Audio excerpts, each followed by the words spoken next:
Welcome to Think Big with Dan and Qasim. Join hosts Dan Melnick and Qasim Masood as they explore big ideas, limitless possibilities, and engage with visionaries, entrepreneurs, and thought leaders who dare to dream big, get inspired, motivated, and find practical tips for personal growth.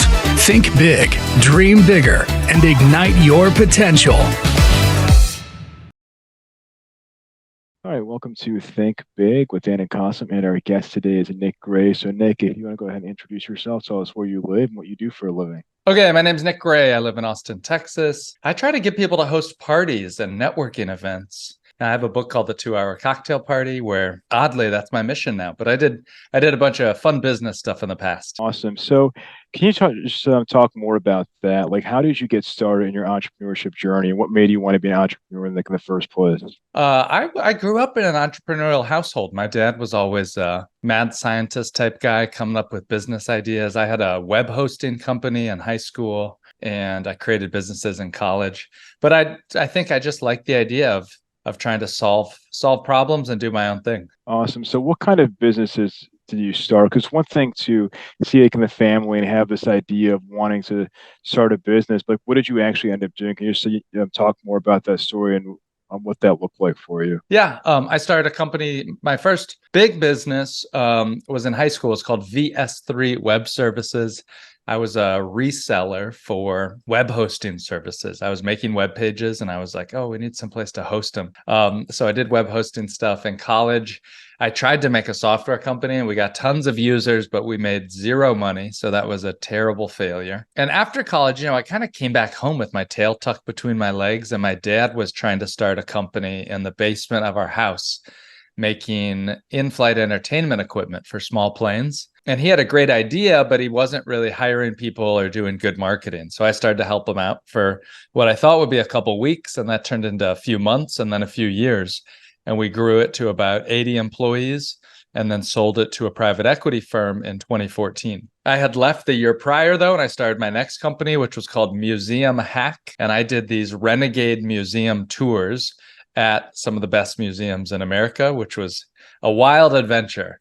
And then I sold that company in 2019. So, and then from there, you are doing kind of, what you're doing now is you wrote your book and you're really focused on helping people host networking events. Is that correct? Yeah. I think we need more in-person gatherings. I think most networking events are terrible. And I went to a bunch of them in New York City where I lived for a long time. And I was so bad at them. Like, I'm not an extrovert. I'm sometimes can be very shy, and I'd leave these events feeling like I was a loser, like, why I'm not good at this.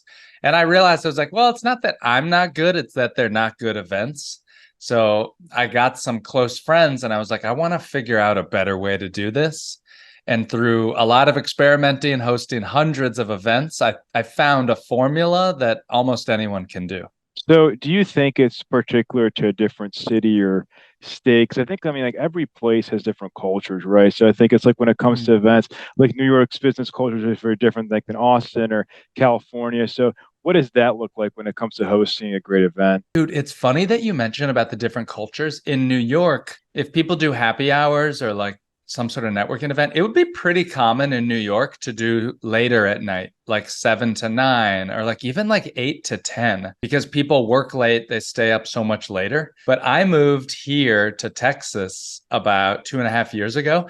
People are doing happy hours like 4 to 6, 5 to 7, like so early here. It's so different. So yeah, there are certain cultural things that change, whether it's, the abruptness of New York, the being a little more friendly here in Texas, the timing, what you serve. But I have people who use my book in Brazil, in Switzerland, over in Italy, and the general idea still works. People, look, the gist is, what do they say? They say like, it's not what you know, it's who you know. And those networks and connections, just like people who listen to this podcast, they want good ideas. And that happens from meeting up as well. So when it comes to this concept of having, I guess, the quote unquote perfect networking event, like what exactly does that mean to you? Like for people who haven't read your book, like what does that look like? For me, the perfect networking event, it includes a lot of opportunities for introverts or shy people to make it easier for them to go and have new conversations. Many times, you ever go to a networking event and you get stuck talking to someone and it's like, oh my God, how do I get out of this conversation? And a good networking event for me, yes, you know what I mean, right? A good Yeah. It's like a good networking event for me is I want the host to be giving me an excuse to exit the conversation. I want the host to give me excuses to start new conversations. And so you do that with simple things. They seem silly, but with name tags, with rounds of icebreakers, with a round of introductions, making sure that we're calling out who everybody is in the room. Because what's most networking events? Most networking events today are so bad.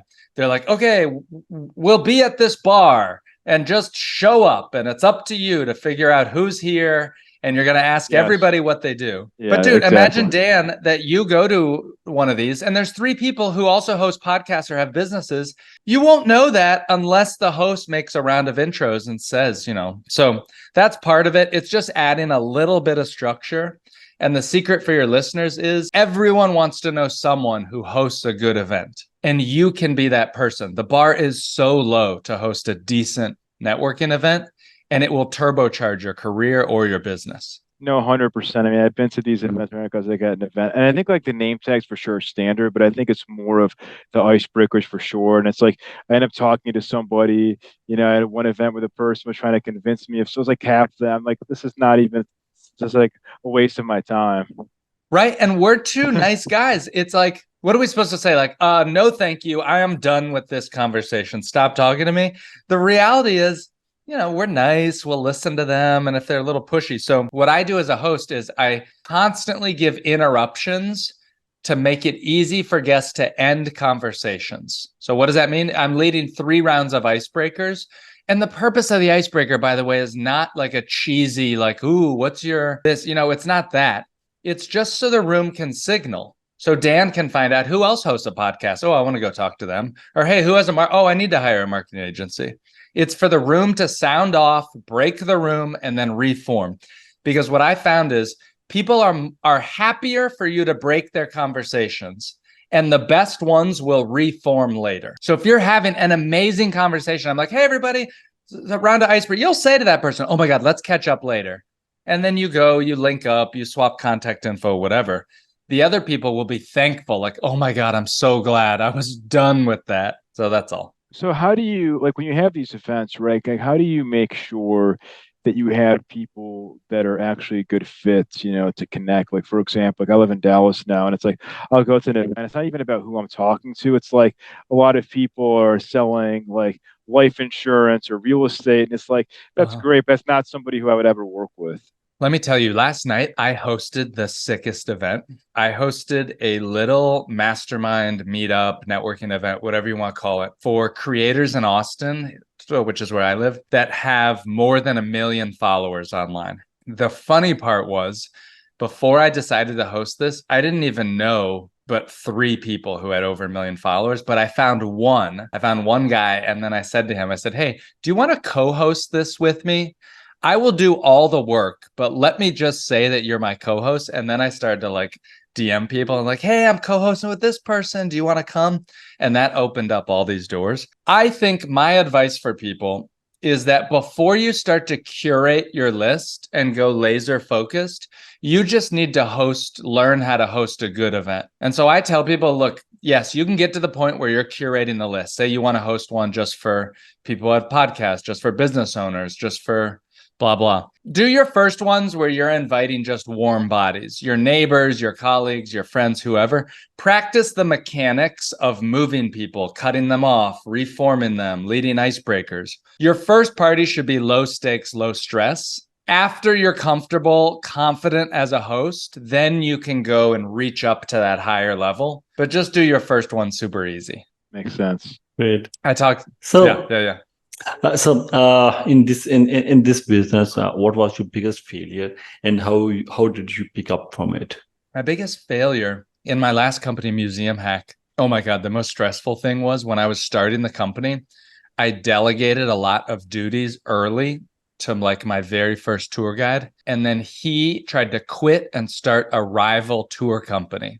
and steal the employees and the staff and everything. And I realized, wow, I really lost touch with my team, and I really needed to circle the wagons and get everybody back on board for what my vision was and why I would be more successful than he would. And so I actually had to do that. I had to call everybody over to my apartment like one Wednesday night. It was like stormy and cold in New York City. And I had to like pitch my heart out to them and say, look, here's why I started this company. Here's what I believe. Here's what we're doing. And I learned in that moment not to delegate too much too early. This completely makes sense. Heck So yeah. when we talk about the networking events, Dan really like to attend networking events. He's visiting Austin to attend the events, like just from Dallas to Austin, just to attend some events.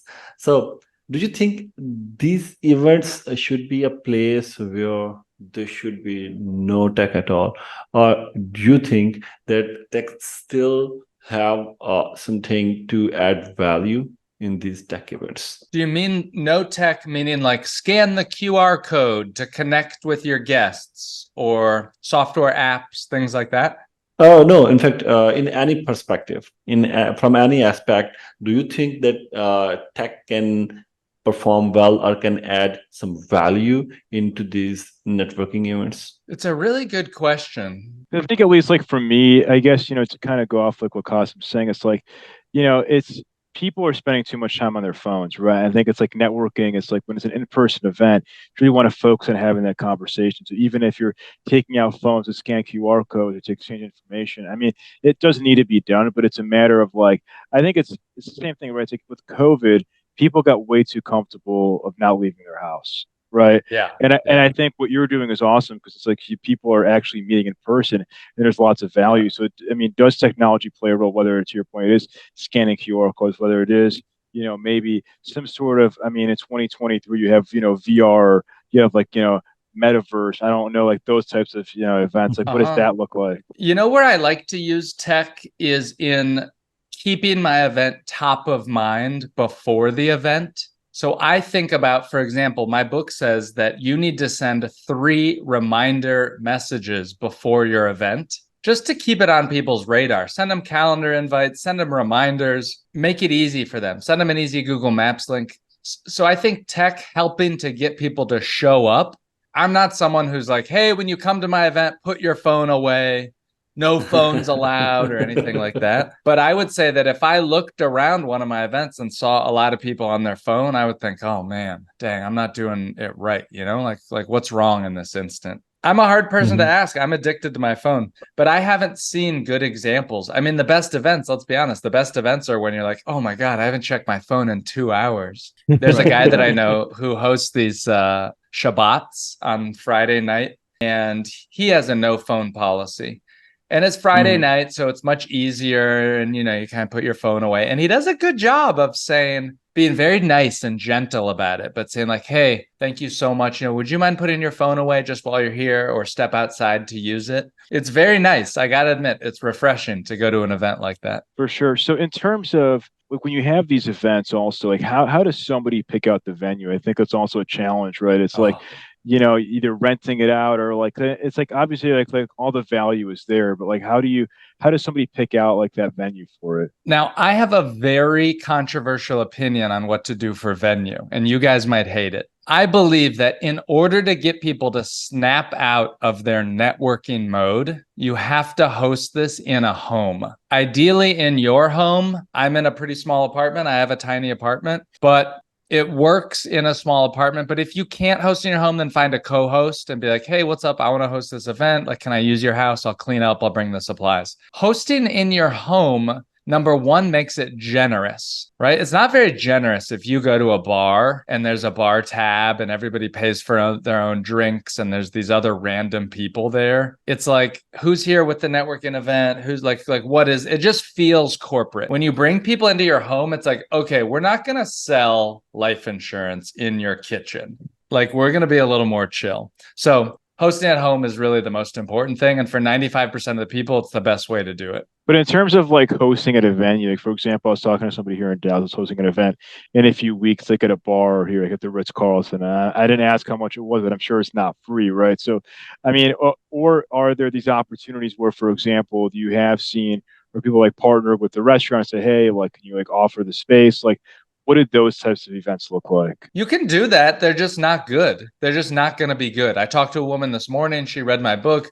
She hosts a community event in Bakersfield, California. She had 85 people come. She got a restaurant to agree to let her go there as long as she did a bar minimum of $1,500. And then she had to rent some high top tables for $500. Her cost was like $2,000 to do it. Then she charged, I think, only $20 a ticket. So I think she actually lost a little bit of money. But for her, it was net positive. By the way, for her, I said, hey, let's look at your cost. Were those high top tables worth $500? Could you just have used the tables of the restaurant? In general, however, I can't stress enough how important it is not to do it at a restaurant or at a bar, because it's just going to get trapped. Think about a restaurant. You sit down. Sitting down is the kryptonite to a successful networking event. The moment people sit down, they're locked in. It is so awkward to approach a seated person. So awkward, right? Imagine going and being like, hello, can I sit with you here? It's very weird. Right. It's very weird. And then you sit down. It's hard to get up and move around. So number one, you have to have them standing. And then at a bar, it's expensive. Now you're paying $3,000 and you're like, okay, what am I going to get out of this? Blah, blah, blah. It just feels way too corporate and is going to make people snap into that. Let's sell so I get my money's worth. Right, for sure. And it's like, for those types of events are the ones that I found that kind of Eventbrite, right? It is sort of that corporate feel. And I think what you're describing is more of like, hey, reach your current network, message them on Instagram and social media, and to get them, don't publish this for the world, like an Eventbrite, Yes. right? Yes.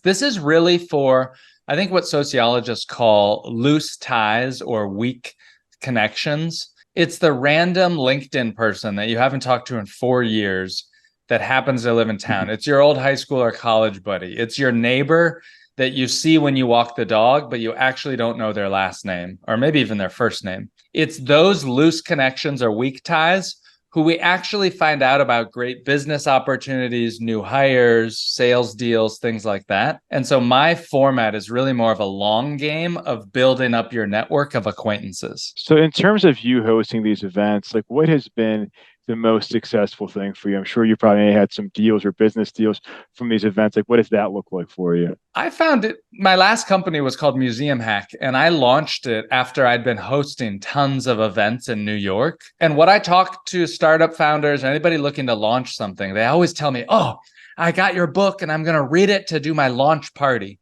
And I say, okay, cool. Have you hosted anything recently? Oh, no. I'm using your book as a first. So I say, so you've never hosted? Like, who are you going to invite? They're like, oh, I know these people. That's the dumbest idea I've ever heard. You need to start hosting so people know you and they will actually show up. The worst thing you could do is like plan a launch party and invite cold people. Maybe they'll show up. Like maybe you'll be stressed. Maybe you'll run a good event. But I always tell people, look, if you're launching an app, a business, a restaurant, a magazine, host a lot of little events before your big launch party. Get comfortable, build your list, warm up your list, create those relationships. And then, oh my God, you'll crush it for your big launch. So what has been the most successful thing? I mean, like you mentioned that like it helped you out, but it's like, were you able, like, for example, I don't know, it's like you mentioned like that you sold your companies, like have you been able to do like other business deals from it recently in Austin? Or like what does that look like for you? The most random specific connection I could give you is I got asked to help at this woman's bachelorette party. 2 lesbian women were getting married, great friends of mine. And they wanted me to help host their bachelorette party with just name tags and like icebreakers to help warm up. At that party, I met this guy whose name is Shane, who was developing a hotel in Silverton, Colorado. And I got to talk to him, and he was such a smart guy and so sharp. And I was like, dang, dude, like, you're really good. If you're ever working on another deal, I'd love to know about it or be involved. I stayed in touch with him. I met him at that party. It just so happened that he got into a bind, or not a bind, but he had an opportunity where I could invest. And I got to invest, and now I'm like a co-owner in some hotel in Durango, Colorado, that is just crushing it and is doing amazing. That is one example of dozens of connections that I've met through hosting events, that they start to show up in all these weird ways that you never could imagine. For sure. So what would you say is the one biggest piece of advice that you wish you knew before you started your career? I think it's that idea that everyone wants to know someone who's a connector. And the easiest way to become a so-called connector is to learn how to host good events. Everyone wants to be invited to a party. That's a gift. It's not like somebody's going to be like, screw you, dude. You keep inviting me to these free parties. Like, no, nobody's going to say that, right? But they all want to be invited. And that is a key thing, to give value before you try to ask for anything in return.